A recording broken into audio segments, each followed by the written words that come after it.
중심의 삶 이런 제목으로 오늘 말씀을 함께 나누기 원합니다. 우리 하나님은 사람을 하나님의 형상대로 만드셨습니다. 그리고 사람에게만 주어진 것이 자유의지입니다. 로봇처럼 정해진 대로 짜여진 대로 그렇게 행동하는 것이 아니고 사람에게 자유의지를 주셨고 또 그것을 하나님이 이 바운더리를 정해 주셨습니다. 마음대로 다 쓸 수 있는 것이 아니라 하나님이 말씀하신 선이 있었습니다. 근데 사람은 그 자유의지를 가지고 하나님이 정해 주신 선, 그 권위를 도전하려고 했습니다. 하나님이 먹지 말라고 한 나무의 과일 열매를 먹으면서 결과적으로는 불순종하게 되는 그런 결과가 되었습니다. 어떤 원칙, 하나님이 여기까지만, 너는 여기까지만, 또 이건 하면 안 돼라고 하는 그런 규칙이 있는데 이것을 우리는 그것을 못하게 하는 것을 속박한다고 제한한다고 생각을 할 때가 많습니다. 그래서 그거 내 마음대로 그거 좀 하면 어때라고 하고 그걸 넘어서 버리는 불순종을 하게 됩니다.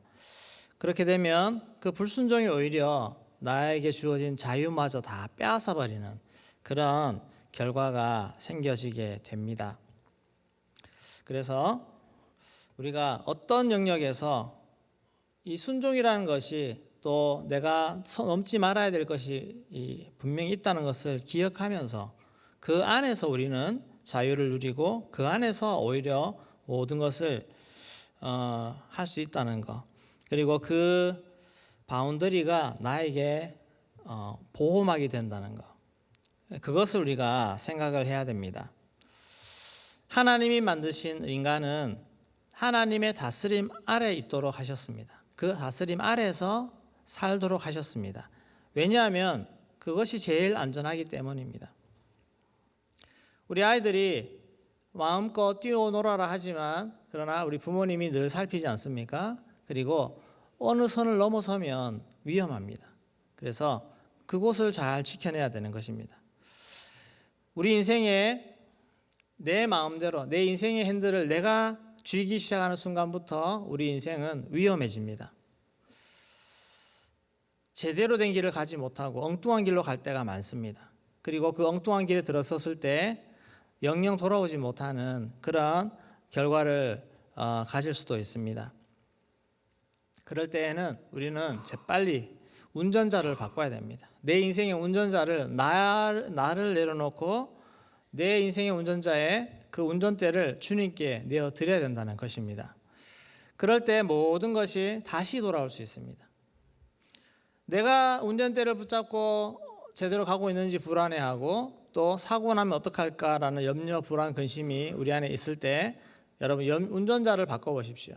주님이 나의 운전대를 딱 잡는 순간 내 마음의 모든 염려, 불안이 사라지는 줄로 믿습니다. 최고의 베스트 드라이버, 그분이 내 인생의 이 차를 운전하고 계신다는 것입니다.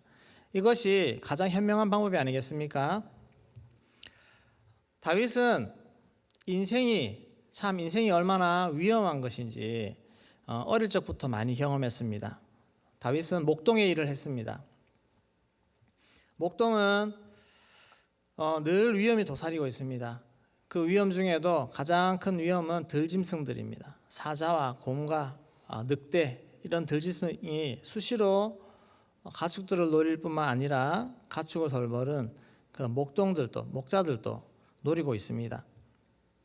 얼마나 위험하겠습니까?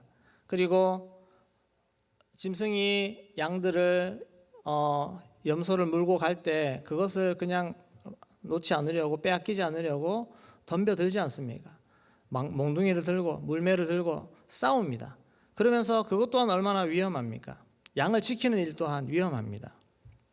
그런 수많은 위기 속에 왜 두렵지 않겠습니까? 그럴 때 하나님을 찾는 그런 것이 훈련되어지고 참 인생이란 것이 위험하구나. 위험한 일이 너무 많구나. 이것을 많이 경험했습니다. 그리고 다윗은 골리앗과의 싸움을 계기로 인생에서 일찍 전쟁터에 나아가게 됩니다. 군인으로서 삶이 시작되고 그것도 실전에 정말 블레셋과의 곳곳에서 전투를 벌이면서 그렇게 죽음의 위기 앞에 항상 전쟁이라는 것은 항상 죽음의 위기 앞에 나를 내어 던지는 것 아니겠습니까?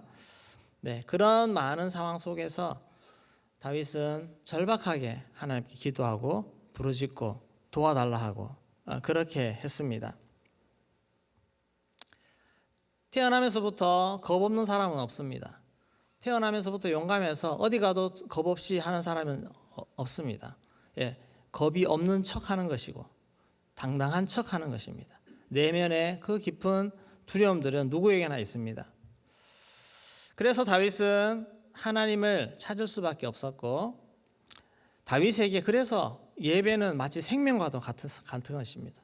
하나님을 찾지 않고 예배하지 않고서는 이 불안한 마음, 두려운 마음을 해결할 수가 없기 때문에 그렇습니다.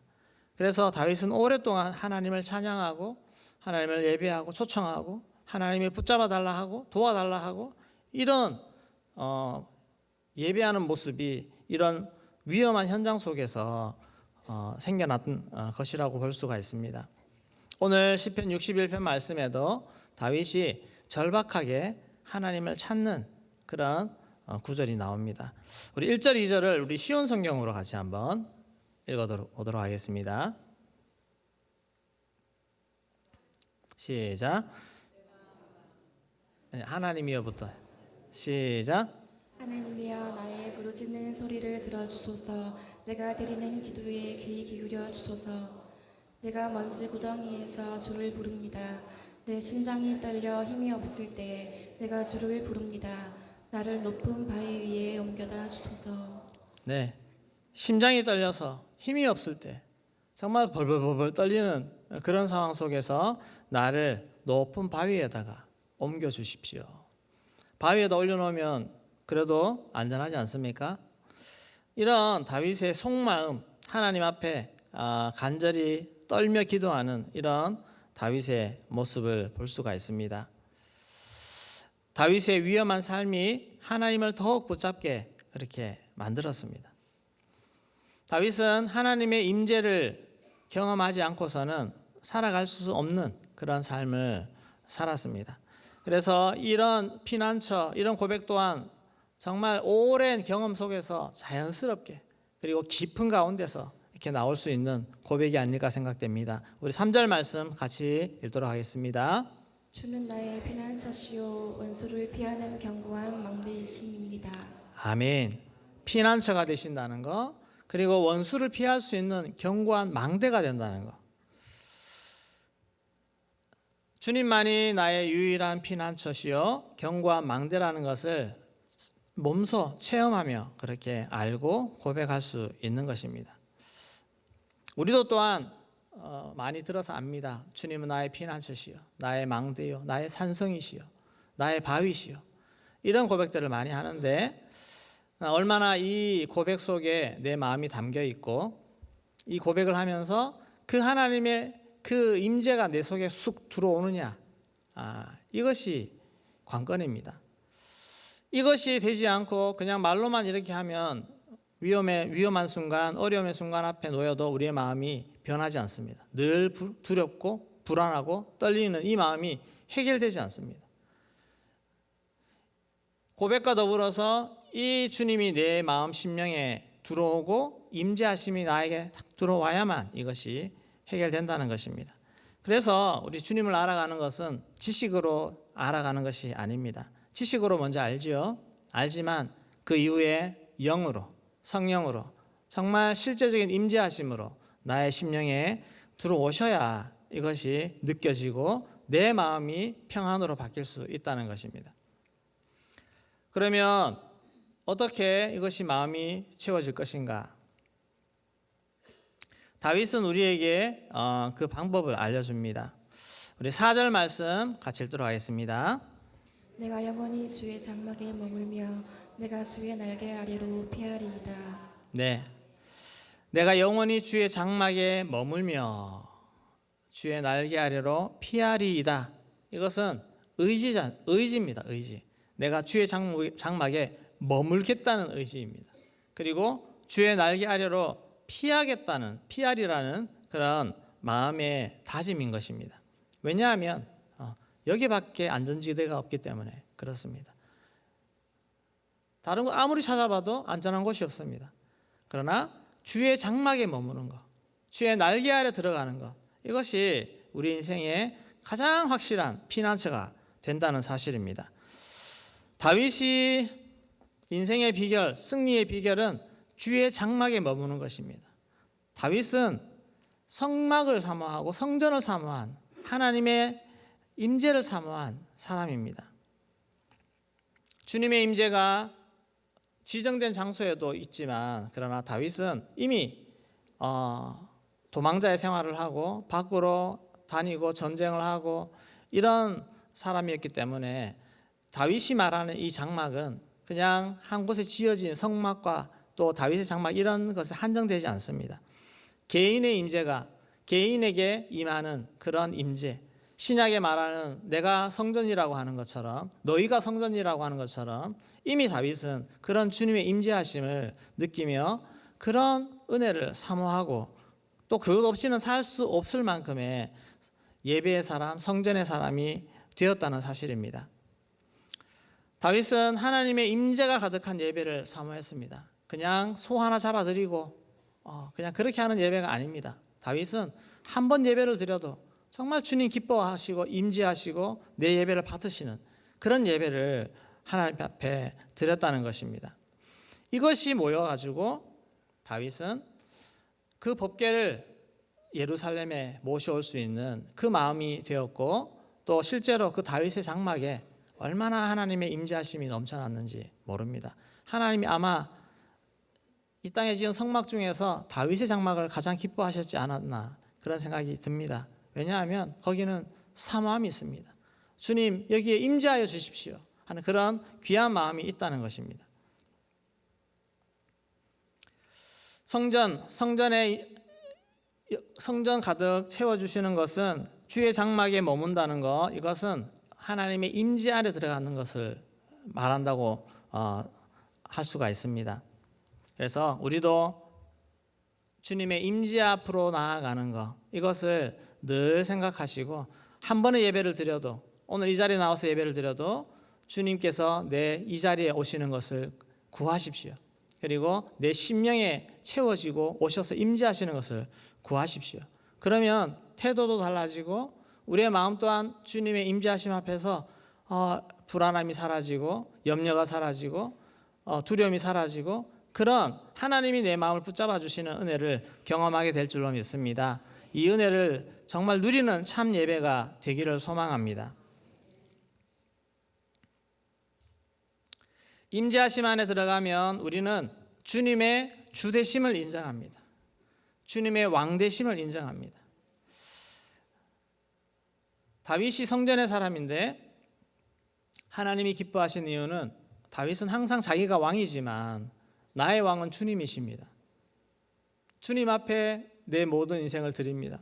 내 존재가 주님의 종임을 나는 기억합니다. 그래서 내 마음에 왕으로 와주십시오. 주인으로 와주십시오.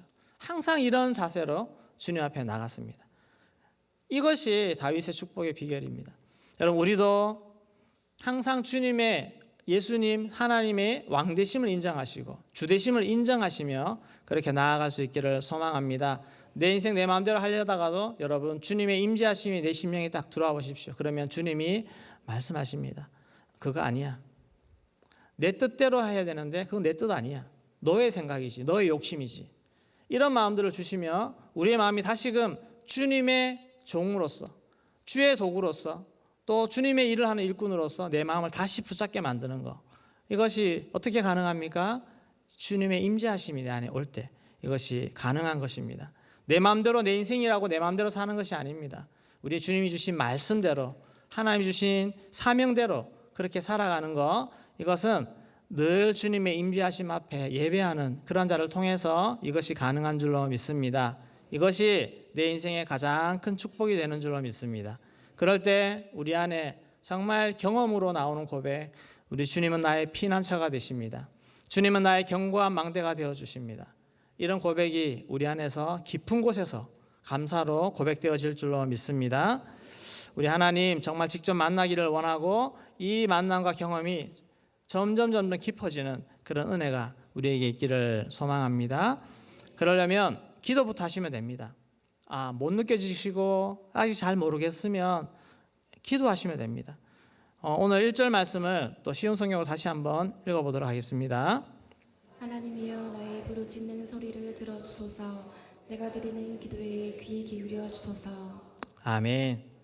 다윗도 처음에 하나님 앞에 나가면 하나님 부르짖습니다. 주님, 내 기도 들어주세요.